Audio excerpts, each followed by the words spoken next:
Assalamualaikum warahmatullahi wabarakatuh. Hello everyone, how it's going? Let me introduce myself. My name is M.hanif Syauqi with the numbers 21109322029.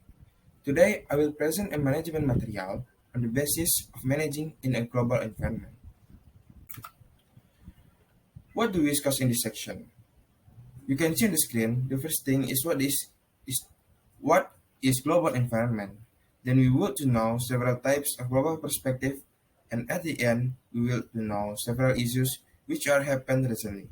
You can see the hint and the trivia on the screen. The next, global environment is an element outside the country level where the company operates, which has the potential to affect company performance, but in the form of threats and opportunities.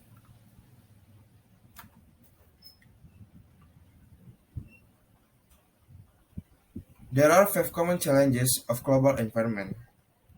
One is language. First is language barriers. In an international organization, its members come from different countries. Misunderstanding the language can complicate things. Second, cultural differences. In an international organization, gather many cultures that have different habits that even contradict each other. Third, managing global team. The existence of distant employees can threaten the smooth communication. Fourth, different economic circumstances. Each country has a different currency and different economic circumstances. International organizations must have a way out to overcome this. Fifth, different politics, policy, and relations. Poor political relations can exacerbate conditions that affect cooperation. Now let's talk about global perspective. There are four common global perspectives that influence how management development of the corporation.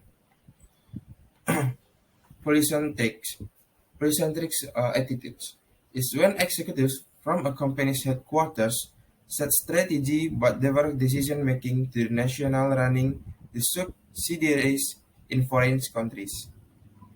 Geocentric is where the manager an appointment to international office regardless of their national or cultural experience or knowledge.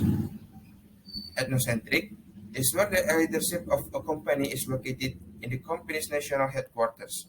All decision-making and control are centralized here, rather than in the country of operation.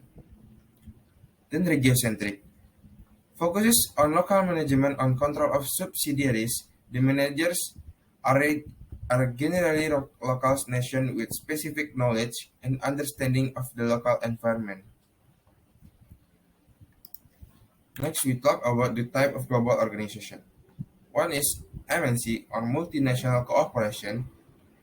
It's a company that maintains operation in a select few countries around the world and operates facilities such as warehouse or distribution centers in at least one foreign country. Two is TNC, Transnational Corporation, a company that maintains operation in a select few countries around the world and operates facilities such as warehouse or distribution centers in at least one foreign country. 3. BC, Borderless Corporation, a company that has removed barriers between employees both horizontally and vertically to create a collaborative model focused on communication across. Stage of globalization. There are three stages of globalization. First is exporting products for sale overseas and importing products from overseas to sell in the home country.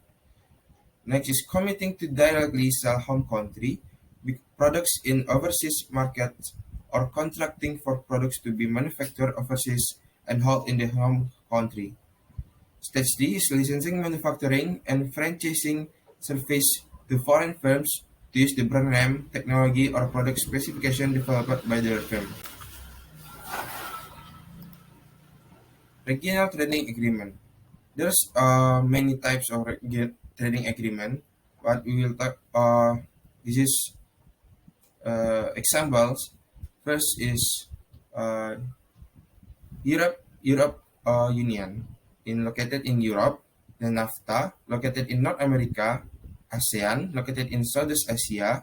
Mercosur, located in South America, Africa Union, located in Africa, RCEP, including Australia and then ASEAN countries.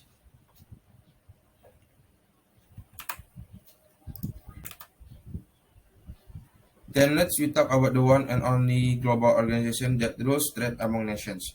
This organization was founded on January 1st, 1995 with the aim of reducing tariffs and other trade barriers, which are expected to advance the economy and improve people's lives.